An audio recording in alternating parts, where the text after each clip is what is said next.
നമ്മൾ പ്രഗ്നൻ്റ് ആയി എന്ന് നമ്മൾ അറിയുമ്പം നമ്മുടെ വീട്ടുകാരൊക്കെ പൊതുവേ നമ്മുടെ നാട്ടിലുള്ളവരൊക്കെ നമ്മളെ ഒരുപാട് ഭക്ഷണം കഴിപ്പിക്കും. അതായത് പ്രഗ്നൻ്റ് ആണ്, ഇനി ഒരാൾക്ക് പോലെ രണ്ട് പേർക്ക് വേണം ഭക്ഷണം എന്നൊക്കെ പറഞ്ഞിട്ട് ഒരുപാട് ഫുഡ് കഴിപ്പിക്കുക എന്നുള്ളതുണ്ട്. അതിപ്പം എന്ത് ഫുഡ് എന്നുള്ളതില്ല, നമ്മളെ വീട്ടിൽ എന്താണോ അവൈലബിൾ അതിൻ്റെ എമൗണ്ട് കൂട്ടുക. രണ്ട് പേർക്കുള്ളത് വേണമെന്ന് പറഞ്ഞാൽ 2 പ്ലേറ്റ് ചോറ് വരെ കഴിപ്പിക്കുന്ന രീതിയിലാണ് ഉള്ളത്.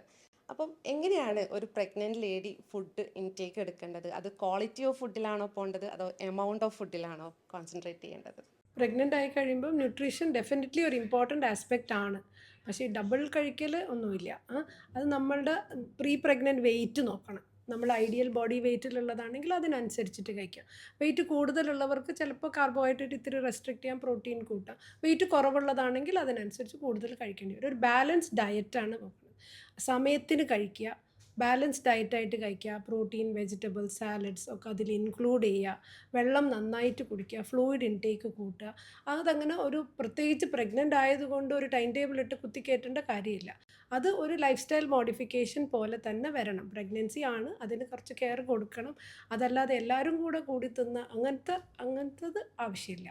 ഡെഫിനറ്റ്ലി പ്രോട്ടീൻ ഇൻടേക്ക്, വെജിറ്റബിൾസ് അതിൽ ഡെഫിനറ്റ്ലി കുറച്ച് കോൺസെൻട്രേറ്റ്, കാരണം നമ്മുടെ മലയാളി കേരള ഡയറ്റിൽ carb is overtaken our protein and vitamin intakes. നമ്മളത് കഴിക്കുന്നത് തന്നെ കാൽക്കുലേറ്റ് ചെയ്ത് അറിയാം. അപ്പോൾ എന്തായാലും കുറച്ച് ചേഞ്ചസ് ഡെഫിനറ്റ്ലി വരുത്തണം. സ്വിഗ്ഗി ഓർഡർ കുറയ്ക്കണം. Home food, freshly cooked food, ഇതൊക്കെ ഈക്വലി ഇമ്പോർട്ടൻ്റ് ആണ്. ക്വാണ്ടിറ്റീനെക്കാളും ഇമ്പോർട്ടൻ്റ് ആണ് ഇതൊക്കെ. I know pregnant women who order 3 meals a day from Swiggy. Breakfast, ലഞ്ചും ഡിന്നറും വരുന്നവരെ ഞാൻ കൗൺസിൽ ചെയ്ത് മാറ്റിച്ചിട്ടുണ്ട് കേട്ടോ. അപ്പോൾ healthy food, home cooked food, fresh food. I always tell working women to have an extra kit bag, carry extra fruits, extra juice, എന്തെങ്കിലും വീട്ടിലുണ്ടാക്കിയത്, സം കോക്കനട്ട് വാട്ടർ, സം മുത്താറി കാച്ചി ലൂസാക്കിയിട്ട് അങ്ങനെ കൊണ്ടുപോയിക്കൊള്ളു. Drink, you keep the alarm in your mobile, drink. Especially bank officials, എനിക്ക് പറയാതിരിക്കാൻ വയ്യ. Bank people, I don't know, they don't get up, they don't. അപ്പോൾ അവരുടെ അടുത്തൊക്കെ keep it in your hand എന്ന് പറയും. വീട്ടിൽ നിന്ന് ഉണ്ടാക്കിക്കൊണ്ട് ഒന്ന് ഓർഗനൈസ് ചെയ്താൽ, ഷോപ്പിംഗ് ഒന്ന് മാറ്റി പിടിച്ചാൽ, ഒന്ന് ഈവനിങ് ഒരു ഹാഫ് ആൻ അവർ കിച്ചണിൽ സ്പെൻഡ് ചെയ്താൽ actually without much made or ഒന്നുമില്ലാതെ നമുക്ക് മാനേജ് ചെയ്യാൻ പറ്റും എന്നാണ് എനിക്ക് തോന്നുന്നത്. ഇപ്പം മാം പറഞ്ഞു വെള്ളം കൂടുതൽ കുടിക്കണമെന്ന്. ഇപ്പം പ്രഗ്നൻ്റ് ആയിരിക്കുന്ന സമയത്ത് നമുക്ക് യൂറിനേഷൻ കൂടുതലായിരിക്കും. ആ കാരണം കൊണ്ട് വെള്ളം കുടിക്കുന്നത് കുറവ് ആ രീതിയിലേക്ക് വരാറുണ്ടോ പേഷ്യൻസ്? ഇല്ല, വെള്ളം കുടിക്കണം. Only time when you cannot drink water, ആദ്യത്തെ 3 മാസം കുറച്ച് ഹൈപ്പറമെസിസ്, നോസിയ ഉണ്ടാകും. അപ്പോൾ സ്മോൾ ഫ്രീക്വൻ്റ് ആയിട്ട് കുടിക്കാം. ചിലപ്പോൾ ഒരു ഗ്ലാസ് കുടിക്കാൻ പറ്റില്ല, ഒരു ക്വാർട്ടർ ഗ്ലാസ്, പിന്നെ ഒരു ഹാഫ് ആൻ അവർ കഴിഞ്ഞാൽ quarter glass, instead of 1 glass per hour എന്ന് പറഞ്ഞാൽ split it into small volumes. ഇത്രയേ ഉള്ളൂ. നമ്മൾ ബേബീസിൻ്റെ കാര്യത്തിലോട്ട് വരുമ്പോൾ നമ്മളിപ്പം ഭക്ഷണം ഇൻടേക്ക് പറഞ്ഞു. അപ്പം മദറാണ് ഒരു 6 മന്ത്സ് വരെ ഫുഡ് കുട്ടിയിലേക്ക് കൊടുക്കുന്നത്. പ്രഗ്നൻ്റ് ആയിരിക്കുമ്പോഴും അത് കഴിഞ്ഞ് ബ്രസ്റ്റ് ഫീഡിങ് ഉള്ള സമയത്തും. അപ്പോൾ ആ സമയത്തും ഇതുപോലെ എന്തൊക്കെ ഭക്ഷണത്തിലെ മാറ്റങ്ങളാണ് മദേഴ്സ് ചെയ്യേണ്ടത്? പ്രഗ്നൻ്റ് ആയിരിക്കുമ്പോഴും അതുപോലെ അത് കഴിഞ്ഞ് ഒരു 6 മന്ത്സ് നമ്മൾ ബ്രസ്റ്റ് മിൽക്ക് മാത്രം കൊടുക്കുന്ന സമയത്തും ഏതൊക്കെ ടൈപ്പ് ഫുഡിലാണ് കോൺസെൻട്രേറ്റ് ചെയ്യേണ്ടത്? മാഡം പറഞ്ഞ പോലെ തന്നെ നമുക്കിപ്പം പ്രഗ്നൻസി പീരീഡ് ആയിക്കഴിഞ്ഞാലും അത് കഴിഞ്ഞ് ലാക്ടേഷൻ പീരീഡ് ആയിക്കഴിഞ്ഞാലും മദറിൻ്റെ ഡയറ്റ് ഈസ് ഇമ്പോർട്ടൻറ്റ്. അപ്പോൾ മദറിന് പ്രോട്ടീൻ ഉള്ള ഡയറ്റ് തന്നെ, പ്രോട്ടീൻ റിച്ച് ആയിട്ടുള്ള ഡയറ്റ് തന്നെ വേണം എപ്പോഴൊക്കെ കഴിഞ്ഞാലും. അതുപോലെ ലാക്ടേഷൻ്റെ സമയത്ത് നമുക്ക് ഗ്യാലക്ടോഗോക്സ് എന്ന് പറയും, അതായത് പാല് ഉണ്ടാവുന്നത് കൂട്ടാൻ ഹെൽപ്പ് ചെയ്യുന്ന ടൈപ്പുള്ള ഫുഡ് കൂടെ കഴിക്കുന്നത് നല്ലതായിരിക്കും.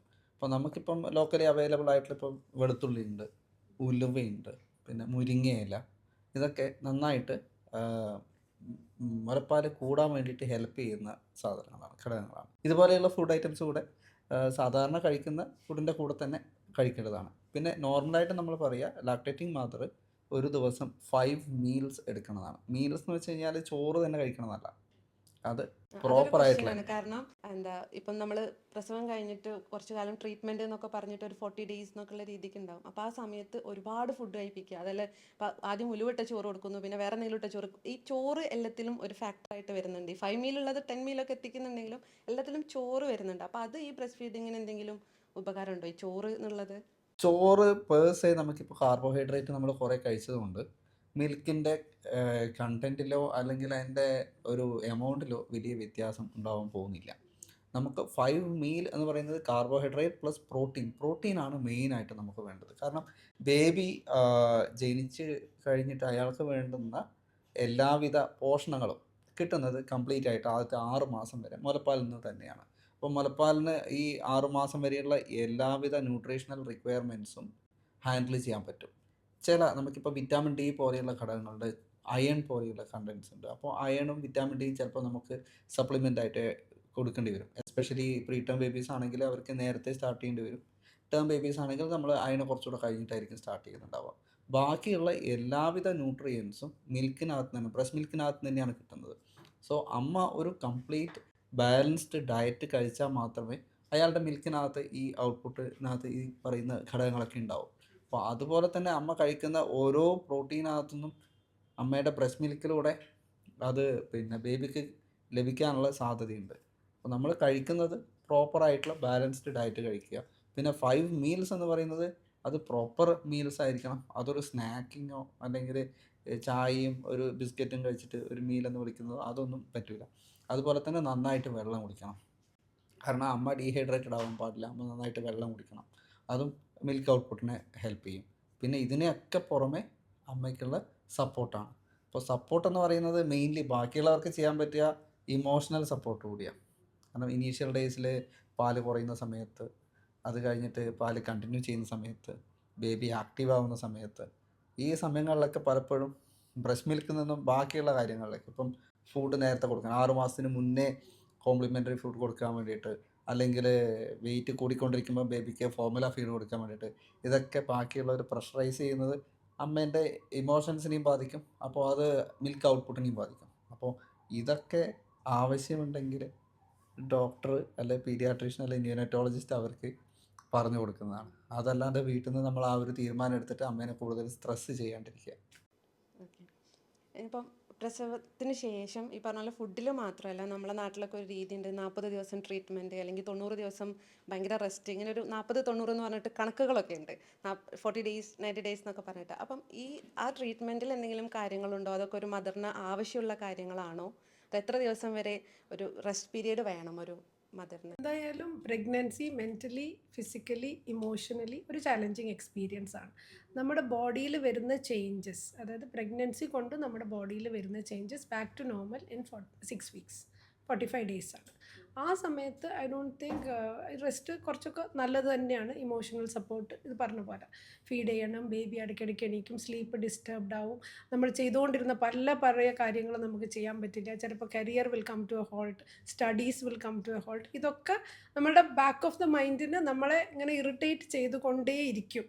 ഡെഫിനറ്റാണ്. പക്ഷേ മദർഹുഡ് ഒരു ബ്ലെസ്സിങ് ആണ്. അതിനെ എൻജോയ് ചെയ്യാൻ പഠിക്കണം. ഞാൻ എപ്പോഴും പറയുന്നതാണ്, ഇറ്റ് ഈസ് ടാക്സിങ്. പക്ഷേ അത് വെദർ യു ടേക്ക് ഇറ്റ്, അയ്യോ എനിക്ക് ഇനി എണീക്കണമല്ലോ എന്ന് പറഞ്ഞാൽ my baby is crying, I have to feed, ആ പോസിറ്റീവ് ആറ്റിറ്റ്യൂഡ് കൊണ്ടുവന്നാൽ you can really enjoy. Because more poetries are written about mother than fathers, because ആ ജേർണി ടഫായതുകൊണ്ടാണ്. അപ്പോൾ ഞാൻ ആ ജേർണി എൻജോയ് ചെയ്ത് കഴിഞ്ഞാൽ ഇറ്റ് ഈസ്, അത് ഫാമിലിക്കും എല്ലാവർക്കും. പാലില്ല എന്ന് പറയുമ്പോൾ പാല് പ്രൊഡക്ഷൻ ഈസ് ഇമോഷണലി കണക്റ്റഡ്. ഇല്ല എന്ന് പറഞ്ഞപ്പോൾ ഞാൻ പറയും, മന്ത്രം ചൊല്ലുന്ന പോലെ എനിക്ക് പാൽ കൊടുക്കാൻ പറ്റും, I can feed my baby.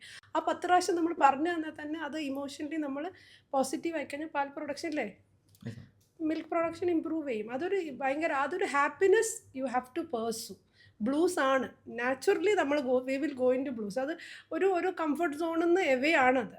പക്ഷെ അത് എങ്ങനെ അതിനെ എൻജോയബിൾ ജേർണി ആക്കാൻ പറ്റാം. പലരും ഇത് കാത്തിരുന്ന് കിട്ടാത്തതാണ്, നമുക്ക് ഇത് പൈസ കൊടുത്ത് വാങ്ങാൻ പറ്റാതെ. ഇത് ഗോഡിൻ്റെ ഗിഫ്റ്റ് തന്നെയാണ്. ഇനി എത്ര സയൻസ് ഇമ്പ്രൂവ് ചെയ്താലും ലൈഫ് ദൈവം തരും. അപ്പോൾ അതിനെ നമുക്കൊരു ഗിഫ്റ്റായിട്ട് തന്നിട്ടുണ്ട്. അതിൻ്റെ ഗ്രാറ്റിറ്റ്യൂഡും ഹാപ്പിനെസ്സും അതിൽ ഇൻക്ലൂഡ് ചെയ്താൽ the journey will become smoother, happy.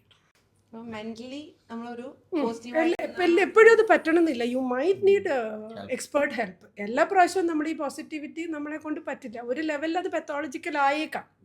അത് ഐഡൻറ്റിഫൈ ചെയ്ത് കറക്റ്റ് ഹെൽപ്പ് എടുക്കുന്നത് ഈക്വലി ഇമ്പോർട്ടൻ്റ് ആണ്. പക്ഷേ എന്താ ഈ കുട്ടി കഴിക്കാത്ത, എന്താ ഈ കുട്ടി കറിയാത്ത, എന്താ ഈ കുട്ടി, ആ ക്വസ്റ്റ്യൻസ് ഫാമിലി അവോയ്ഡ് ചെയ്യുക. യു ക്യാൻ ഡു ഇറ്റ് എന്ന് ഫാമിലി പറഞ്ഞാൽ പകുതി 50% അത് അവിടെ സോൾവ് ആയി. എന്നിട്ടും പറ്റുന്നില്ല, വെറുതെ കരയാൻ തോന്നുന്നു, ഡീനോ ഒരു കാരണമില്ലാതെ കരയുന്നു, ബേബി ഉറങ്ങുന്ന സമയത്ത് ഉറങ്ങാൻ പറ്റുന്നില്ല, ഡെഫിനറ്റ്ലി യു നീഡ് ഹെൽപ്പ്.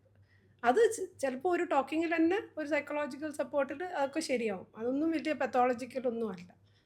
ഇപ്പം മെൻ്റൽ ഹെൽത്ത് ഭയങ്കര ഇമ്പോർട്ടൻ്റ് ആണെന്ന് ഇപ്പം മാം പറഞ്ഞു. അപ്പോൾ ഇതുപോലെ കുട്ടികളുടെ ആരോഗ്യത്തിലും ഈ മെൻ്റൽ ഹെൽത്ത് ബാധിക്കുന്നുണ്ടോ? അമ്മയുടെ മെൻ്റൽ ഹെൽത്ത് പ്രഗ്നൻ്റ് ആയിരിക്കുന്ന സമയത്തും അതുപോലെ പ്രസവത്തിന് ശേഷമുള്ള ഈ ചെറിയ പ്രായത്തിൽ അമ്മയുടെ മെൻ്റൽ ഹെൽത്ത് കുഞ്ഞിനെ ബാധിക്കുന്നുണ്ടോ? ഡെഫിനറ്റ്ലി. ഇപ്പോൾ നമുക്ക് സ്ട്രെസ് എന്ന് പറയുന്നത് നമ്മൾ പൊതുവേ പറയുക, നമുക്കൊരു ശരിക്കും പറഞ്ഞു കഴിഞ്ഞാൽ നമ്മളതിനെ വല്ലാണ്ട് ഓവർലുക്ക് ചെയ്യുന്ന ഒരു ഒരു അസുഖത്തിൻ്റെ കാറ്റഗറിയിലേക്ക് പെടുത്താവുന്ന ഒരു കാര്യമാണ് സ്ട്രെസ് എന്ന് പറയുന്നത്. സ്ട്രെസ്സ് നമ്മുടെ ഉള്ളിൽ കുറേയധികം ചേഞ്ചസ് ഉണ്ടാക്കുന്നുണ്ട്. നമ്മുടെ ഗ്ലൂക്കോസ് ലെവലായാലും നമ്മുടെ BP ആയിക്കഴിഞ്ഞാലും നമ്മുടെ ഹോർമോണൽ ലെവലൈസ് ആയിക്കഴിഞ്ഞാലും ഇതൊക്കെ നമ്മുടെ ഉള്ളിൽ ചേഞ്ചസ് വരുത്തുന്നുണ്ട്. അപ്പോൾ അതിനനുസരിച്ചിട്ട് ബേബിക്കും ഇപ്പോൾ ഇൻ യൂട്രോ ബേബി ഉള്ളിലിരിക്കുന്ന സമയത്തായി കഴിഞ്ഞാൽ അമ്മയുടെ സ്ട്രെസ്സ് ബേബിക്കും അതിൻ്റേതായിട്ടുള്ള രീതിയിലുള്ള ചേഞ്ചസ് അവർക്ക് കിട്ടുന്ന മെറ്റബോളൈറ്റ്സിനകത്ത് അല്ലെങ്കിൽ അതിനകത്ത് ബേബിക്ക് കിട്ടുന്ന പൊക്കിൾക്കൊടി വഴി കിട്ടുന്ന ഹോർമോണിൻ്റെ ലെവൽസിനകത്തും ഒക്കെ ചേഞ്ചസ് ഉണ്ടാവും. അല്ലെങ്കിൽ അതിനകത്തുള്ള കെമിക്കൽസ് മെയിൻലി മെറ്റബോളൈറ്റ്സിനകത്തുള്ള ചേഞ്ചസ് ഉണ്ടാവും. ബിക്കോസ് അമ്മയുടെ ബ്ലഡ് തന്നെയാണ് പ്ലസൻ്റ വഴിയിൽ അവിടെ നിന്നാണ് ന്യൂട്രീഷൻ ബേബിക്ക് കിട്ടുന്നത്. സോ മറ്റേണൽ സ്ട്രെസ്സ് ഡെഫിനറ്റ്ലി ബേബീൻ്റെ ഹെൽത്തിന് ഒരു വലിയ പങ്ക് വഹിക്കുന്നുണ്ട്. അതേപോലെ തന്നെയാണ് ഡെലിവറിക്ക് ശേഷമായി കഴിഞ്ഞാലും അമ്മയുടെ പാല് കുട്ടിക്ക് കിട്ടാനുണ്ട്. അപ്പം അമ്മയ്ക്ക് സ്ട്രെസ്സ് കൂടുന്തോറും ബേബിക്ക് പാല് കിട്ടുന്നതിൻ്റെ അളവ് കുറയുക ചെയ്യാം. അപ്പോൾ സ്വാഭാവികമായിട്ടും ബേബിക്ക് ഓൾട്ടർനേറ്റീവ് ആയിട്ടുള്ള ബാക്കിയുള്ള കാര്യങ്ങൾ പോകേണ്ടി വരും. പിന്നെ അമ്മയുമായിട്ടുള്ള കെയർ ഇപ്പോൾ ഡിപ്രസ്ഡ് ആണ് അല്ലെങ്കിൽ അമ്മയ്ക്ക് ഒരു പോസ്റ്റ്മോർട്ടം ബ്ലൂസ് ഉണ്ട്, ബേബീനെ കെയർ ചെയ്യാൻ പറ്റുന്നില്ല. അപ്പോൾ അമ്മയും കുട്ടിയായിട്ടുള്ള ആ സമയത്തുള്ള ബോണ്ടിങ്. അപ്പോൾ ബേബീസിൻ്റെ മെയിൻ ഒരു കാര്യം എന്ന് പറഞ്ഞു കഴിഞ്ഞാൽ അവർക്ക് അറിയാവുന്ന ഒരു എൻവയൺമെൻറ്റ് അവരുടെ അമ്മ മാത്രമാണ്. അപ്പോൾ അവിടെ അമ്മയുടെ സ്മെല്ല്, അമ്മയുടെ കെയർ, അമ്മയുടെ ടച്ച്, ഇതൊക്കെ ബേബി വിൽ ഫീൽ ഡിഫറെൻ്റ്ലി. അപ്പോൾ അത് അവരുടെ പിന്നെ ഭാവിയിലേക്കുള്ള ഗ്രോത്തിനെ അത് ഹെൽപ്പ് ചെയ്യുന്നുണ്ട്. പക്ഷേ നമുക്കത് സ്പെസിഫിക്കലി ഒരു ബേബിക്ക് ഇത് കിട്ടിയിട്ടോ വേറൊക്കെ ഇത് കിട്ടിയില്ല അങ്ങനെ നമുക്ക് മെഷർ ചെയ്തിട്ട് അതിനെ ക്വാണ്ടിഫൈ ചെയ്ത് സ്റ്റഡി ചെയ്യൽ ബുദ്ധിമുട്ടായിരിക്കും. പക്ഷേ there will be differences. So അമ്മയുടെ സ്ട്രെസ്സ് ഡെഫിനറ്റ്ലി ബേബീനെയും ബാധിക്കും. അപ്പോൾ അതൊരു സ്ട്രെസ്ഫുൾ അല്ലാത്ത രീതിയിൽ ലാക്ടേഷനും അതുപോലെ തന്നെ പ്രഗ്നൻസി പീരീഡും കൊണ്ടുപോകുക എന്നുള്ളത് അമ്മയെക്കാളുപരി അമ്മയുടെ കൂടെ നിൽക്കുന്നവർക്കാണ് അതിനകത്ത് കൂടുതൽ ഉത്തരവാദിത്തം. പോസ്റ്റ്മോർട്ടം ഡിപ്രഷൻ്റെ ഒക്കെ ഒരു മെയിൻ റീസൺ ആയിട്ട് എപ്പോഴെങ്കിലും അവരുടെ കൂടെ ഉള്ളവരെ ഫീൽ ചെയ്തിട്ടുണ്ടോ? അതായത് അവർ കൂളായിരിക്കും, പക്ഷെ ചുറ്റുമുള്ളവരെ അവരെ സ്ട്രെസ്ഫുൾ ആക്കിയിട്ട് ഈ രീതിയിലേക്ക് മാറ്റാന്നുള്ള തരത്തിലുള്ള എക്സ്പീരിയൻസ് ഒക്കെ ഉണ്ടായിട്ടുണ്ടോ പേഷ്യൻസിൻ്റെ അടുത്ത് നിന്ന്? അതിപ്പോൾ എന്ന് വെച്ച് കഴിഞ്ഞാൽ ഇപ്പം മദർ അല്ലാതെ ഇപ്പം ഫാമിലിയിൽ ഇഷ്ടംപോലെ ആൾക്കാരുണ്ടാവും. മെയിൻ പ്രോബ്ലം എന്താണെന്ന് പറഞ്ഞു കഴിഞ്ഞാൽ അവർക്ക് അറിയില്ല. അവർ പല സ്റ്റേറ്റ്മെൻറ്റ്സും പറയുന്നത് because they love the baby. അവർ അമ്മയ്ക്ക് സ്ട്രെസ് ഉണ്ടാക്കണം എന്നുള്ള ഒരു ഉദ്ദേശത്തിലല്ല അവർ പറയുന്നത്. അവരുടെ ഔട്ട് ഓഫ് അവരുടെ കൺസേൺ അവർ പറയുന്ന സ്റ്റേറ്റ്മെൻറ്റ്സ് അമ്മയ്ക്ക് ഈ രീതിയിൽ പ്രശ്നങ്ങൾ ഉണ്ടാക്കുന്നുള്ളത് അവർ മനസ്സിലാക്കുന്നില്ല. അപ്പോൾ അതവരെ നമുക്കങ്ങനെ അവരത് അറിയാത്തിടത്തോളം കാലം അവരെ നമ്മൾ ബ്ലെയിം ചെയ്യുന്നതിനകത്ത് there is no point. Because അത് അവർക്ക് അറിയാത്തതാണ്. It's a new thing to them. അപ്പോൾ അവർക്ക് അറിയാത്തൊരു കാര്യം അത് അവർ മനസ്സിലാക്കി കഴിഞ്ഞാൽ they will be ready to accept it. അവർ പിന്നെ അത് ചെയ്യില്ല. പക്ഷേ പലരും ഒരു എന്താ പറയുക 99% ആൾക്കാരും അതറിയാതെ അവരുടെ ഔട്ട് ഓഫ് അവരുടെ ആ ഒരു പ്യുവർ കൺസേൺ ആണ് അവരുടെ ആ സ്റ്റേറ്റ്മെൻറ്റ്സ് പലപ്പോഴും. അത് ബേബിനോടുള്ള സ്നേഹത്തും കൂടുതൽ കൊണ്ട് അമ്മയ്ക്ക് ബുദ്ധിമുട്ടുണ്ടാക്കി പോകുന്നു എന്നുള്ളതേ ഉള്ളൂ. 1-2 കുട്ടികൾ മതി. അപ്പോൾ all the stresses put into this pregnancy. എനിക്ക് ഈ ഒരു കുട്ടി മതി എന്നുള്ളത് വിചാരിച്ചിട്ടായിരിക്കും. അപ്പം നത്തിങ് ഷുഡ് ഹാപ്പൻ എന്നുള്ള ഒരു വാശിയുണ്ട് ചിലർക്ക്. അത് അങ്ങനെ നമുക്ക് ഒരിക്കലും വാശി പിടിക്കാൻ. Nothing should happen, everything should be perfectly okay. അങ്ങനെ ഒരു പ്രീ ഫിക്സ്ഡ് ഐഡിയാസിലാണ് നമ്മുടെ അടുത്തേക്ക് OP യിലേക്ക് വരുന്നത്. This is A natural process. അത് 0 to 100 ആണ്. ഇറ്റ് ഈസ് വെരി സ്മൂത്തായിട്ട് ഇപ്പോൾ ഒന്നുമില്ലെങ്കിൽ ചുമ്മാ അങ്ങനെ പ്രസവിച്ച് പോവുകയും ചെയ്യാം. പക്ഷേ you can get into the most worst life threatening situation also. അപ്പോൾ നമ്മൾക്ക് എന്താ നമ്മൾ ട്രൈ ഹൈ റിസ്ക് ആയി നോക്കുന്നത്. ഇതിപ്പോൾ പക്ഷേ ഈ ബൈസ്റ്റാൻഡേഴ്സിൻ്റെ കാര്യം പറയുമ്പോൾ അവർക്ക് എല്ലാവരും ഒരുപോലെയാണ്.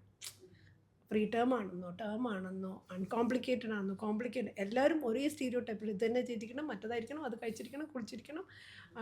അപ്പോൾ അതിന് വ്യത്യാസമുണ്ട്. ഒരു ഡയബറ്റിക് ഒബീസ് പേഷ്യൻ്റ് ആണെങ്കിൽ നമ്മൾ വൂണ്ട് എടുക്കുന്നവരെ നിങ്ങൾ ഓയിൽ ബാത്ത് ഒന്നും പാടില്ല എന്നൊക്കെ നമ്മൾ പറയും. അതൊന്നും ചിലപ്പോൾ അവരുടെ തലയ്ക്ക് പിടിച്ചു. ഇപ്പോഴത്തെ ഒരു ഇതെന്ന് പറഞ്ഞാൽ ഹോസ്പിറ്റലിൽ നിന്ന് നേരെ ഇങ്ങനെയുള്ള സെൻറ്ററുകളിലേക്കാണ് ആളുകൾ പോകുന്നത്. വീട്ടിൽ പോയി റെസ്റ്റ് എടുക്കൊന്നുമില്ല, നേരെ ഇങ്ങനത്തെ സെൻറ്ററിൽ പോയിട്ടാണ് ഇപ്പോഴത്തെ കാലം എന്ന് വെച്ചാൽ are we into a trap of marketing എന്നുള്ള ഒരു ചോദ്യം നമ്മൾ എല്ലാവരും ചോദിക്കണം. എന്ത് തന്നെയായിരുന്നു നമ്മളൊരു സാധനം വാങ്ങാൻ പോയാലും നമ്മളൊരു സാധനം ചെയ്യുമ്പോഴും നമ്മൾ ഇസ് ദർ ഒരു മാർക്കറ്റിംഗ് സ്ട്രാറ്റജി അതിലുണ്ടോ, അതിലൊരു നമ്മൾക്ക് ബെനിഫിറ്റ് ഉണ്ടോ? ആ ക്രിട്ടിക്കൽ അനാലിസിസ് എല്ലാത്തിലും വേണം നമുക്ക്. whether you should listen to the doctor, you discuss, I want to go there. Anyway, ഒരു oil massage, spa, it definitely relaxes. But Medically, are you okay with it? Is my baby okay with it? Is my wound okay with it? Is my blood panel okay with it? എന്നുള്ളത് discuss ചെയ്തിട്ട് you can always, അത് ഹൈഡൊന്നും ചെയ്യേണ്ട കാര്യമില്ല, discuss and decide. Relaxation എല്ലാവർക്കും വേണ്ട. അങ്ങനെ ഒരു സ്ഥലത്ത് പോകുമ്പോൾ even the grandmother get some relaxation. ഇപ്പോഴത്തെ ഗ്രാൻഡ് മദർ വർക്കിംഗ് മദേഴ്സ് ഒക്കെ അല്ലേ, അപ്പോൾ they also get some relaxation. And it is an institutionalised care, വീടല്ല. അവിടെ അവർക്ക് എന്തെങ്കിലും ഒരു എമർജൻസി മാനേജ്മെൻറ്റും ഉണ്ടാവും. പക്ഷേ വെൻ ടു ഡു എന്നുള്ളത് നമ്മളോട് ചോദിച്ചാൽ നമ്മളും പറഞ്ഞു കൊടുക്കും. Can I go for it? Okay, you plan it accordingly, you discuss with the neonatologist. അതല്ലാതെ അതാ പറഞ്ഞത്, ഇവിടെ ഞങ്ങൾ 4-ാം തീയതി ബുക്ക് ചെയ്തിട്ടുണ്ട്, ഞങ്ങൾക്ക് പോകണം, അങ്ങനെ പറ്റൂല. 4-ാം തീയതി ആകുമ്പോൾ ബേബി ചിലപ്പോൾ ഫോട്ടോതെറപ്പിയിലൊക്കെ ആയിരിക്കും, മനസ്സിലായോ? അപ്പോൾ അതിനൊക്കെ നോക്കണം. ഇപ്പോൾ ഈ പറഞ്ഞ പോലെ നമ്മൾ റെസ്റ്റ് പീരീഡ് എടുക്കുന്നുണ്ട്, ഒരു 40 days റെസ്റ്റ് പീരീഡ് മാം പറഞ്ഞു. അപ്പം ഇപ്പോഴത്തെ നമ്മുടെ ഒരു കൾച്ചർ വെച്ചിട്ട് അവർ ഓവർ ഫുഡ് കഴിക്കുന്നു, റെസ്റ്റ് എടുക്കുന്നു, ആ രീതിയിലാണ് കാര്യങ്ങൾ പോകുന്നത്. അതുകൊണ്ട് തന്നെ അധികം മദേഴ്സും വെയിറ്റ് നന്നായിട്ട് ഗെയിൻ ചെയ്യുന്നുണ്ട് ഈ ഒരു സമയത്ത്. ഈ ഒരു 40 days ഉള്ളിൽ തന്നെ അത്യാവശ്യം വെയിറ്റ് ഗെയിൻ ചെയ്യുന്ന ഒരു ഇതുണ്ട്. അപ്പം ഈ സമയത്ത് നമുക്ക് വ്യായാമത്തിലേക്ക് കിടക്കാൻ പറ്റുമോ? അതോ എത്ര ദിവസം കഴിഞ്ഞിട്ടാണ് വ്യായാമമൊക്കെ തുടങ്ങാൻ ഏറ്റവും നല്ലത്, ഫിസിക്കലി നല്ലത്? അതുപോലെ ഇപ്പോൾ ജോലിയുള്ള മദേഴ്സ് ആണെങ്കിൽ അവർ ഇപ്പോൾ 40 days ഒക്കെ കഴിഞ്ഞ ഉടനെ ജോലിക്ക് പോവുക എന്നുള്ള ഇത് കാണാറുണ്ട്. അപ്പോൾ അതെങ്ങനെയാണ് ഏറ്റവും നല്ലത്? എത്രയാണ്? മെറ്റേണിറ്റി ലീവ് 6 months എല്ലാവരുടെയും ഒരു റൈറ്റ് തന്നെയാണെന്നാണ് എൻ്റെ ഒരു വിശ്വാസം. ഓഫീസിലൊക്കെ ഉള്ളവർ പ്രഷറൈസ്ഡ് ആണ്, അവർ പെട്ടെന്ന് ജോലിക്ക് കയറണം എന്നുള്ള. Every institution give 6 months maternity leave. പിന്നെ ഗവൺമെൻറ് സെക്ടറിൽ എനിക്ക് തോന്നുന്നു 2 years ചൈൽഡ് കെയർ ലീവ് ഉണ്ട്. But that is not there. 6 months maternity leave every mother deserve. ഈ ഞാൻ പറഞ്ഞ 6 weeks is for the mother's body to come back to normal. അപ്പോഴത്തേക്കും baby സ്കൂളിൽ പോയിട്ടില്ല കേട്ടോ. Baby has a long way to go. Baby is completely on breast milk. So baby should be getting breast milk till 6 months because that is the only food that is recommended for babies till 6 months. So they have to get it. Like even if the mother recovers, mother improve ആയി കഴിഞ്ഞാലും ബേബിക്ക് പാല് കിട്ടാനുണ്ട്. അപ്പോൾ അത് 6 months വരെ പിന്നെ മുലപ്പാൽ മാത്രമാണ് കുട്ടിക്ക് കൊടുക്കേണ്ടത്. അപ്പോൾ ആ സമയത്ത് ജോലിക്ക് പോകണ്ട എന്നുള്ളത് കൊണ്ട് തന്നെയാണ് മാറ്റേണിറ്റി ലീവ് 6 months കൊടുക്കാൻ വേണ്ടിയിട്ട് ഗവൺമെൻറ് തീരുമാനിച്ചിട്ടുള്ളത്. ഇപ്പോൾ പണ്ട് കാലത്തൊക്കെ ഒരുപാട് നമ്മൾ പ്രഗ്നൻസിയിൽ കോംപ്ലിക്കേഷൻ, പ്രസവത്തിന് ശേഷമുള്ള കോംപ്ലിക്കേഷൻസ് ഒക്കെ കേൾക്കാറുണ്ടായിരുന്നു. ഇപ്പം ടെക്നോളജി ഒരുപാട് വളർന്നു, ഒരുപാട് ഹോസ്പിറ്റൽസും നല്ല ഫെസിലിറ്റീസും നമുക്ക് അവൈലബിൾ ആണ്. എന്നിട്ട് പോലും ഇപ്പോഴും പ്രഗ്നൻസിയിൽ കോംപ്ലിക്കേഷൻസ് വരുന്നുണ്ട്. അത് പ്രസവത്തിന് ശേഷം കോംപ്ലിക്കേഷൻസ്, ബേബിക്കെല്ലാം കോംപ്ലിക്കേഷൻസ് ഒക്കെ വരുന്നുണ്ട്. അപ്പോൾ എന്താണ് ഇതിനുള്ള മെയിനുള്ള കാരണം? ഓക്കെ, പ്രഗ്നൻസി ഇപ്പോൾ 100% സേഫായിട്ട് 100% സേഫ് പ്രഗ്നൻസി ഒരു ലോകത്ത് എവിടെയും ഗ്യാരണ്ടി ചെയ്യാൻ പറ്റില്ല. നമുക്ക് ചെയ്യാൻ പറ്റുന്നത് കോംപ്ലിക്കേഷൻ കുറയ്ക്കുക, സേഫ്റ്റി കൊണ്ടുവരിക. അവർക്ക് ഇന്ന ഹൈ റിസ്ക് ഉണ്ടെങ്കിൽ, സപ്പോസ് ഒരു കാർഡിയാക് അസുഖമുള്ള മദറാണ്, നമ്മൾ പോയിട്ട് ഒരു കാർഡിയോളജിസ്റ്റ് ഇല്ലാത്ത ആശുപത്രിയിൽ പ്രസവിച്ചു, definitely you are inviting trouble. അപ്പോൾ നമ്മൾ ആ സേഫ്റ്റി പ്രൊഫൈൽ നോക്കുക. ഒരു നമുക്കുള്ള പ്രശ്നം എന്തെങ്കിലും കോംപ്ലിക്കേഷൻ അഡ്രസ്സ് ചെയ്യാൻ, ഞാൻ ഡെലിവറി ആവുന്ന ബ്ലഡ് ട്രാൻസ്ഫ്യൂഷൻ, ബ്ലഡ് ബാങ്ക് ഇല്ലാത്ത അടുത്ത് ഡെലിവറി ചെയ്യാം, അതൊക്കെ നമുക്ക് അക്സെപ്റ്റ് ചെയ്യാൻ പറ്റാത്തൊരു കാര്യമാണ്. അപ്പോൾ ഒരു സേഫ്റ്റി പ്രൊഫൈൽ നോക്കി നമ്മൾ അത് നോക്കിയിട്ട് അതിൻ്റെ നമ്മുടെ ഇൻസ്റ്റിറ്റ്യൂഷൻ തിരഞ്ഞെടുക്കുക. നമ്മൾ അതിന് മുമ്പേ കാർഡിയോളജിസ്റ്റ്, ഇപ്പോൾ ഞാൻ പറഞ്ഞ കാർഡിയോളജിസ്റ്റിനെ അവരുടെ കൺസൾട്ടേഷൻ ചെയ്ത് വെക്കുക.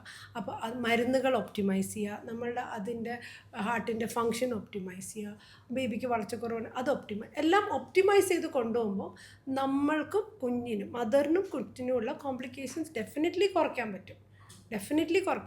അപ്പോൾ അത് നമ്മൾ നേരത്തെ planning, actually you have to plan before pregnancy. അതിനാണ് പറയുന്നത് പ്രീ കൺസെപ്ഷണൽ കൗൺസിലിംഗ്. അപ്പോൾ ഈ കോംപ്ലിക്കേഷൻ ഉള്ളത് ആക്സിഡൻ്റലി വരുന്നതല്ല, നമുക്ക് മുന്നേ അത് പ്ലാൻ ചെയ്ത് കോംപ്ലിക്കേഷൻസ് കുറക്കാൻ പറ്റുന്നതാണോ? എല്ലാം പറ്റില്ല. ഈ ആംനിയോട്ടിക് ഫ്ലൂയിഡ് എംബോളിസം, ഭയങ്കര ബ്ലീഡിങ്, സിവിയർ PPH ഒക്കെ നമുക്ക് ഒന്നും പറയാൻ പറ്റില്ല. അതിപ്പോൾ ഒരു ഡോക്ടർ നിങ്ങൾക്ക് വരും, നിങ്ങൾക്ക് വരില്ല എന്ന് പറയാൻ പറ്റില്ല. പക്ഷേ ട്വിൻസ്, ട്രിപ്ലെറ്റ്സ്, ക്വാഡ്രിപ്ലെറ്റ്സും ബ്ലീഡിങ് കൂടുതലുണ്ടാകും. അനീമിയ ഉള്ള പേഷ്യൻ്റ്, ഹീമോഗ്ലോബിൻ ആകെ 7-8 ഉള്ളൂ. അപ്പോൾ കുറച്ച് ബ്ലഡ് പോയാൽ അവർക്ക് ബുദ്ധിമുട്ട് കൂടുതൽ വരും. അപ്പോൾ അതൊക്കെ നമുക്ക് അത് അയൺ കഴിക്കുക, അയൺ ഇഞ്ചക്ഷൻ എടുക്കുക, ഹീമോഗ്ലോബിൻ നന്നാക്കുക, ഭക്ഷണത്തിൽ ഡയറ്റിൽ അയൺ റിച്ച് ഫുഡ് കൊണ്ടുവരിക. ഈ അശ്രദ്ധ കാരണം, പ്രഗ്നൻസി വുമൻസിൻ്റെ അശ്രദ്ധ കാരണം ലാസ്റ്റിലേക്ക് കോംപ്ലിക്കേഷനിലേക്ക്, അതായത് ഡെലിവറിയുടെ സമയത്തേക്ക് കോംപ്ലിക്കേഷൻ ആയി വരുന്ന കേസസ് വരാറുണ്ടോ മാമിന്? പിന്നെ കൺസൾട്ടേഷൻ ചെയ്യാത്തവർ, കൊടുത്ത മരുന്ന് കഴിക്കാത്തവർ, ഈവൻ വീട്ടുകാർ തന്നെ പറയും അതൊക്കെ അവിടെ ഇരിക്കുന്നുണ്ട് മാഡം, ഒന്നും കഴിച്ചിട്ടില്ല എന്ന് പേഷ്യൻസിൻ്റെ ബൈസ്റ്റാൻഡേഴ്സ് പറയും. അങ്ങനെ ചെയ്യാറുണ്ട്. ഇപ്പോൾ ഈ അടുത്തായിട്ട് നമ്മൾ കേൾക്കുന്നുണ്ട് ഹോസ്പിറ്റലിൽ പോവാതെ വീടുകളിൽ വെച്ചിട്ട് വേറെ പല ടെക്നോളജിയും യൂസ് ചെയ്തിട്ട് ഡെലിവറി ചെയ്യുന്ന ആളുകളും പിന്നെ കോംപ്ലിക്കേറ്റഡ് ആവുന്നതൊക്കെ കേൾക്കുന്നുണ്ട്. ഇപ്പോൾ നമ്മൾ വേൾഡ് ഹെൽത്ത് ഓർഗനൈസേഷൻ്റെ മെറ്റേണൽ ന്യൂനേറ്റൽ മോർട്ടാലിറ്റി ഒക്കെ കുറയ്ക്കുക എന്നുള്ള ഒരു ടോക്കല്ലേ ഇത്. വേൾഡ് ഹെൽത്ത് ഓർഗനൈസേഷനാണ് ലോകത്തിലെ ഏത് രാജ്യത്തിൻ്റെ റെക്കമെൻഡേഷനാണ് ഇന്ത്യ ആണെങ്കിലും എവിടെയും ഇൻസ്റ്റിറ്റ്യൂഷണൽ ഡെലിവറി അല്ലാതെ ഹോം ഡെലിവറി ചെയ്യാം എന്ന് പറയുന്നില്ല എന്നാണ് ഞങ്ങളുടെ അറിവ്. Aster MIMS definitely home delivery promote ചെയ്യുന്നില്ല, നമ്മൾ അതിൻ്റെ ഒരു ഭാഗവുമല്ല. ഇനി നമ്മൾ കുട്ടികളുടെ മരണനിരക്ക് നോക്കുമ്പം ഇപ്പോൾ 1000 കുട്ടികൾ ഉണ്ടാവുകയാണെങ്കിൽ അതിൽ 25 പേര് മരിക്കുന്നുണ്ട് എന്നുള്ളതാണ് ഇപ്പോഴത്തെ ഒരു കണക്ക് വരുന്നത്. എന്താണ് ഇത്ര കൂടുതൽ ഇപ്പോൾ ഇത്രയും ടെക്നോളജീസ് ഉള്ള ഈ ഒരു സമയത്തും ഇങ്ങനൊരു മരണനിരക്ക് കൂടാനുള്ള കാരണങ്ങൾ എന്തൊക്കെയാണ്? നമുക്കിപ്പോൾ ഇന്ത്യയിൽ ഇൻഫൻറ്റ് മോർട്ടാലിറ്റി റേറ്റ് 25 ആണ്. കേരളത്തിൽ അത് കുറച്ചുകൂടെ കുറവാണ്, നന്നായിട്ട് കുറവാണ്, 6 ആണ് ഉള്ളത്. ഓക്കെ, അപ്പോൾ ഇൻഫൻറ്റ് മോർട്ടാലിറ്റി അല്ലെങ്കിൽ ജനിച്ച് 1 ഇയർ ആവുന്നതിന് മുന്നേ കുട്ടികൾ മരിക്കാനുള്ളതിൻ്റെ കുറേ കാരണങ്ങളുണ്ട്. അപ്പോൾ അതിനകത്ത് ഏറ്റവും പ്രധാനമായിട്ടുള്ളത് ഇതിൻ്റെ ഏതാണ്ടൊരു 36% വരുന്നത് പ്രിമച്യൂരിറ്റി അഥവാ മാസം തികയാതെ പ്രസവിക്കുന്നതാണ്.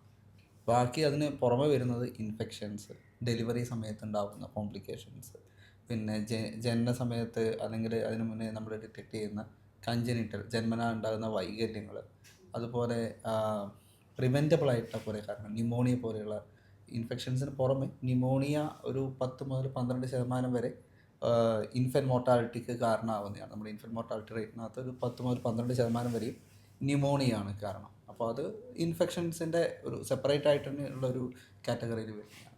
അപ്പോൾ ഇതൊക്കെ കുറക്കുക എന്നുള്ളതാണ് നമുക്ക് നേരിട്ട് ചെയ്യാവുന്നത്. പക്ഷേ നമുക്കൊരിക്കലും ഒരു പ്രിമച്യൂരിറ്റി കംപ്ലീറ്റ് ആയിട്ട് അവോയ്ഡ് ചെയ്യാൻ പറ്റില്ല. അപ്പോൾ എങ്ങനെയാണ് ഒരു പ്രീടേമായിട്ട് ജനിക്കുന്ന കുട്ടിയുടെ കോംപ്ലിക്കേഷൻസ് കുറക്കുക? അതിൻ്റെ ഫസ്റ്റ് കാര്യം എന്ന് പറഞ്ഞു കഴിഞ്ഞാൽ പ്രിമച്യൂരിറ്റി ഡെലിവറി ഉണ്ടാകുന്ന സമയത്ത്, മാസം തികയാതെ കുട്ടികൾ ജനിക്കുന്ന സമയത്ത് ആ കുട്ടി എവിടെ ജനിക്കണം, ഏതൊക്കെ ഫെസിലിറ്റി ഉള്ള സ്ഥലത്ത് ജനിക്കണം എന്നുള്ളതാണ്. അപ്പോൾ ഒരു മാസം തികയാത്ത കുട്ടി ജനിക്കുമ്പോൾ അത് അയാളുടെ അല്ലെങ്കിൽ ആ പ്രായത്തിലുള്ള കുട്ടീനെ കെയർ ചെയ്യാൻ പറ്റുന്ന അതിനനുസരിച്ച് സംവിധാനങ്ങളുള്ള ഒരു NICU കൂടെയുള്ള സ്ഥലത്ത് വേണം അവർ ഡെലിവറി ആവാൻ വേണ്ടിയിട്ട്. നമ്മളൊരു ഡെലിവറി കഴിഞ്ഞിട്ട് ഒരു പുതിയ സ്ഥലത്തേക്ക് ട്രാൻസ്പോർട്ട് ചെയ്യുമ്പം അതിൻ്റേതായിട്ടുള്ള റിസ്ക്കുകളുണ്ട്. അപ്പോൾ ആവുന്നതും അതുപോലെയല്ല, ഇപ്പോൾ തീരെ പ്രീടേം ആണെങ്കിൽ നമുക്ക് ടെർഷ്യറി കെയർ സെൻറ്റേഴ്സിൽ തന്നെ ഡെലിവറി ആവുന്നതായിരിക്കും എപ്പോഴും നന്നാവുക. അത് അവരുടെ മോർട്ടാലിറ്റി മരണനിരക്ക് നന്നായിട്ട് കുറയാൻ ഹെൽപ്പ് ചെയ്യും. പിന്നെ ബാക്കി ഇപ്പം ഇൻഫൻറ്റ് മോർട്ടാലിറ്റീനകത്ത് നമുക്ക് ഉള്ള കാരണങ്ങളെന്ന് വെച്ച് കഴിഞ്ഞാൽ, ഒന്ന് ഇൻഫെക്ഷൻസ് പ്രിവെൻറ്റ് ചെയ്യാൻ വേണ്ടിയിട്ട് വാക്സിനേഷൻസ് എടുക്കുക, അതുപോലെ തന്നെ പ്രോപ്പർ ന്യൂട്രീഷൻ മെയിൻറ്റെയിൻ ചെയ്യുക, മുലപ്പാൽ തന്നെ കൊടുക്കുക. ഇതൊക്കെയാണ് നമുക്ക് ചെയ്യാവുന്ന കാര്യങ്ങൾ. ഇപ്പം പൊതുവേ കണ്ടുവരുന്ന ഒരു ട്രെൻഡാണ് വാക്സിനേഷൻ എടുക്കാതിരിക്കുക എന്നുള്ളത്. പ്രസവിച്ച് കഴിഞ്ഞാൽ കുട്ടീനെ കൊണ്ട് വേഗം രക്ഷപ്പെടുക, ഇവിടെ നിന്ന് ബാക്കിയുള്ളതൊന്നും ചെയ്യാതെ പോവുക എന്നുള്ളത്. അപ്പോൾ അത് കുട്ടികളുടെ ഹെൽത്തിനെ നന്നായിട്ട് ബാധിക്കുന്നുണ്ട്.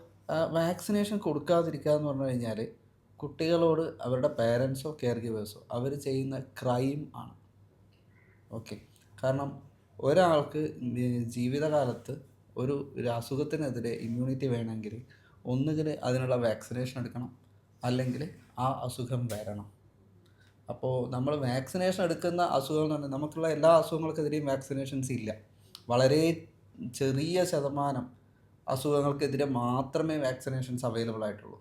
വാക്സിനേഷൻസ് അവൈലബിൾ ആയിട്ടുള്ള അസുഖങ്ങൾ ഓരോന്നെടുത്തു കഴിഞ്ഞാലും ഈ ഓരോന്നും മരണകാരണമാകുന്ന അസുഖങ്ങൾക്കെതിരെയുള്ളതാണ്.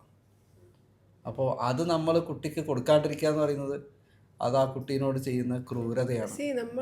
നമുക്ക് നമ്മുടെ നാട്ടിൽ വാക്സിനേഷൻ എടുക്കാൻ നടക്കാം. Can you make an international trip? Vaccination എടുക്കാതെ കൊണ്ടുപോയിട്ട് ദുബായിൽ സ്കൂളിൽ ചേർക്കാൻ പറ്റുമോ? അവിടെ അത് നിർബന്ധമാണ്. എന്ത് ചെയ്യണമെങ്കിലും വാക്സിനേഷൻ്റെ കാർഡ് കാണിച്ചോളൂ. ഇവിടെ അങ്ങനെ ഒരു സിസ്റ്റമേ നമ്മളെ അറിയില്ല. ഇല്ല, ഇവിടെ അങ്ങനെ വരുമായിരിക്കും ഡെഫിനറ്റ്ലി. നമ്മൾ മനുഷ്യന്മാർ ഓരോ ദിവസവും മുന്നോട്ടേക്കല്ലേ പോകുന്നത്, ഡെഫിനറ്റ്ലി അത് വരും. ഇപ്പം ഇത് പറഞ്ഞപ്പോഴാണ് നമ്മുടെ മരണനിരക്ക് എടുക്കുമ്പം ഇത് റൂറൽ ഏരിയ, അർബൻ ഏരിയ ഇത് വെച്ച് നോക്കുമ്പം കൂടുതൽ ഏത് ഏരിയയിലോട്ടാണ് നമ്മുടെ എഡ്യൂക്കേഷൻ ഇതിന് കൂട്ടുകയാണോ, മോർട്ടാലിറ്റി റേറ്റ് കൂട്ടുകയാണോ കുറക്കുകയാണോ ചെയ്യുന്നത് മരണനിരക്കിന്? അത് നമുക്ക് ഇന്ത്യയിലെ മൊത്തമായിട്ടുള്ള സ്റ്റാറ്റിസ്റ്റിക്സ് എടുത്ത് നോക്കുന്ന സമയത്ത് ഏറ്റവും കൂടുതൽ ശിശുമരണ നിരക്ക് കൂടുതലുണ്ടാവുക റൂറൽ ഏരിയാസിലാണ്. പക്ഷേ നമുക്ക് കേരളത്തിന് പലപ്പോഴും ചില ഡിഫറൻ്റ് ആയിട്ടുള്ള കാര്യങ്ങൾ പറയാനുണ്ടാവും. ഇപ്പോൾ കേരളത്തിൽ നോക്കുകയാണെങ്കിൽ കേരളത്തിൽ അർബൻ ഏരിയാസിലാണ് ഇൻഫൻറ്റ് മോർട്ടാലിറ്റി കൂടുതൽ. അർബൻ ഏരിയാസിൽ അത് 9. നേരെ മറിച്ച് ഓൾ കേരള നമ്മൾ എടുക്കുമ്പോൾ അത് 6 ഉള്ളൂ. ഓക്കെ, 6 ഉള്ളൂ. അപ്പോൾ അത്രയും വ്യത്യാസമുണ്ട്. ഇതേപോലെ തന്നെയാണ് എക്സ്ക്ലൂസീവ് ബ്രസ്റ്റ് ഫീഡിങ്. അപ്പോൾ നമുക്ക് ഇന്ത്യയിൽ മൊത്തത്തിൽ എക്സ്ക്ലൂസീവ് ബ്രസ്റ്റ് ഫീഡിങ് 6 മാസം വരെ മുലപ്പാൽ മാത്രം കൊടുക്കുന്ന അമ്മമാരുള്ളത്. അപ്പോൾ അത് ഏറ്റവും കൂടുതലുള്ളതെന്ന് വെച്ച് കഴിഞ്ഞാൽ അവരുടെ എഡ്യൂക്കേഷൻ കൂടുന്നതിനനുസരിച്ചിട്ടാണ്. കേരളത്തിൽ മാത്രം അമ്മമാരുടെ എഡ്യൂക്കേഷൻ കൂടുന്നതിനനുസരിച്ചിട്ട് എക്സ്ക്ലൂസീവ് ബ്രസ്റ്റ് ഫീഡിങ് റേറ്റ് കുറവാണ്. ഓക്കെ, അത് കേരളത്തിൻ്റെ മാത്രം പ്രത്യേകതയാണ്. ബാക്കി ലോകത്ത് എവിടെ ആയിക്കഴിഞ്ഞാലും നമുക്ക് എഡ്യൂക്കേഷൻ കൂടുന്നതിനനുസരിച്ചിട്ട് എക്സ്ക്ലൂസീവ് ബ്രസ്റ്റ് ഫീഡിങ്, അതുപോലെ തന്നെ അർബൻ ഏരിയാസിൽ പോകുമ്പോൾ ഇൻഫൻറ്റ് മോർട്ടാലിറ്റി കുറയുകയാണ് ചെയ്യുക.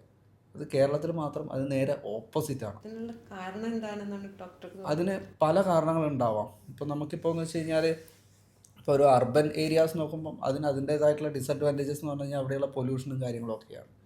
ബാക്കി നമ്മൾ നേരത്തെ പറഞ്ഞ പോലെ തന്നെ ചില ആൾക്കാർക്ക് അതിനോട് ഇപ്പോൾ വാക്സിനേഷൻ എടുക്കാണ്ടിരിക്കുക, വാക്സിനേഷൻ പിന്നെ എടുക്കാത്തത് കൊണ്ടുണ്ടാകുന്ന മരണങ്ങളുണ്ടാവാം, അല്ലെങ്കിൽ പ്രോപ്പറായിട്ട് കറക്റ്റ് ടൈമിന് നമ്മൾ പോയിട്ട് ഹെൽത്ത് ഫെസിലിറ്റിയിൽ കാണിക്കുന്നതിനകത്തുള്ള പ്രശ്നങ്ങളുണ്ടാവാം. പിന്നെയെന്ന് വെച്ച് കഴിഞ്ഞാൽ നമ്മളിപ്പോൾ ഒരു പുറത്താണെങ്കിൽ, നമ്മളിപ്പം വില്ലേജസിലാണ്, റൂറൽ ഏരിയയിലാണെങ്കിൽ നമുക്ക് ഇന്ന് പനി വന്നു കഴിഞ്ഞാൽ നമ്മൾ ഇന്ന് നാളെ ഡോക്ടർ അവൈലബിൾ ആയിരിക്കുമോ ഇല്ലയോ എന്നുള്ളതിനകത്ത് ചിലപ്പോൾ പോയി കാണിക്കുന്നുണ്ടാവാം. ഇതൊക്കെ സ്പെക്കുലേഷൻസ് ആണ്. ഇത് വെച്ചിട്ടാണ് ഉണ്ടാകുന്നതെന്ന് എനിക്ക് 100% പറയാനാവില്ല. It has to be studied. നമ്മൾ കോംപ്ലിക്കേഷൻസിനെ കുറിച്ച് പറഞ്ഞു പ്രഗ്നൻസിയിലുള്ളത്. ഇപ്പോൾ പെൺകുട്ടികളൊക്കെ കുറച്ച് പഠിച്ച് അത്യാവശ്യം ഒരു പ്രായം കഴിഞ്ഞിട്ടാണ്, പണ്ടത്തെ പോലെ പെട്ടെന്ന് കല്യാണം കഴിഞ്ഞ് പോവുക എന്നുള്ളതില്ല. പഠിച്ച് ജോലി ആയതിനു ശേഷം കല്യാണം കഴിയുന്നു എന്നുള്ള രീതിയിലാണ് പോകുന്നത്. അപ്പോൾ ഈ പ്രായം ഇതിലൊരു ഫാക്ടറാണോ ഒരു കോംപ്ലിക്കേഷൻസ് വരാൻ വേണ്ടിയിട്ട്? അല്ലെങ്കിൽ ഇന്ന പ്രായമുണ്ട് കല്യാണം കഴിക്കാൻ, ഇതാണ് നല്ല പ്രായം എന്നുള്ളൊരു പ്രായമുണ്ട്? റീപ്രൊഡക്റ്റീവ് ഏജ് ഗ്രൂപ്പ് എന്ന് പറയുന്നത് ഒരു ബയോളജിക്കൽ ക്ലോക്ക് ടിക്കിങ് തന്നെയാണ്. പക്ഷേ definitely the girl has to be physically emotionally prepared for pregnancy. Just because I am 25 അല്ലെങ്കിൽ ഐ എം 35 അങ്ങനെ പറയാൻ പറ്റില്ല. അതൊരു ഞാൻ പറഞ്ഞില്ല, ഒരു ചാലഞ്ചിങ് ലോങ് ജേർണിയാണ്. ഇപ്പോൾ എല്ലാവർക്കും കരിയർ വേണം, എഡ്യൂക്കേഷൻ വേണം, അതിനൊരു ബാലൻസ് വേണം. അത് you freeze your egg at 20 then I will become pregnant at 40, I don't accept. അതും ഒരു ട്രെൻഡാണ്. Because there are IT, they are giving money to freeze. People are asking us, can I freeze my eggs എന്നുള്ളത്. പക്ഷേ make it in your reproductive age group window it self. Plan your life in a way that you can have your baby when you are healthy. Because only egg can be frozen. Your body cannot be frozen.